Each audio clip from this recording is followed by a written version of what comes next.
It can't be overstated how important philanthropy has been in recovering New Orleans after the Katrina catastrophe.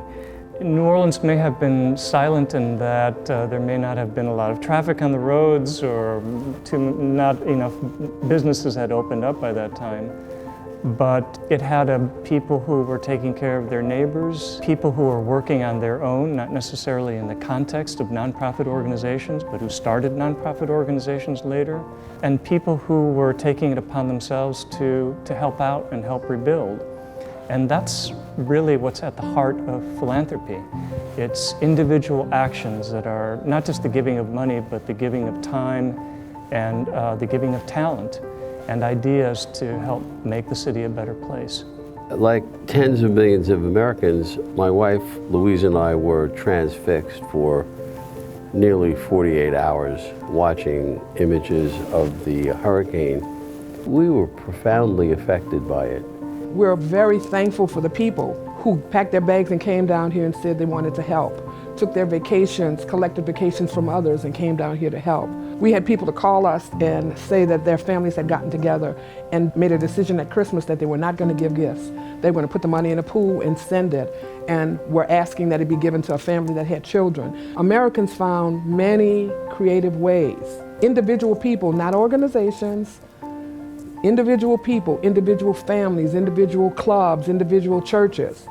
And we will be forever thankful to them for that. One of the things, quite frankly, we've learned is that what works in the city is having everybody at the table, the federal government, the state and local governments, but also the faith-based community, not-for-profits. All of those individuals have something to add, and most importantly, community leaders on the neighborhood and block-by-block level. And when you build it from the ground up, and you make sure you coordinate it from the top down, you're able to produce a much richer product than what we've had before. Since we started our work in 2006, we've had just over 80,000 volunteers come work with St. Bernard Project, so they've played a humongous role in our recovery. Volunteers in the recovery from Hurricane Katrina gave us the strength that we needed to really continue, because without help from outside, we wouldn't have been able to do the things that we have done. We wouldn't have been able to achieve the things that we have accomplished. I looked at people who were very, very tired, but had given so much of their time and resources and strength and courage to help the people of the city.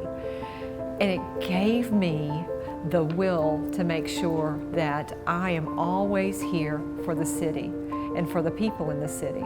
Philanthropy played a critical role in making investments in communities and giving people the space to be able to bring and to sort of surface their wisdom and experience in the overall recovery process. We've seen how philanthropy can leverage other funds and really make things happen quickly. Try to imagine a map of the city of New Orleans without its synagogues, without its churches, without its mosques. Try to imagine all of the good work that those organizations have done erased from the map.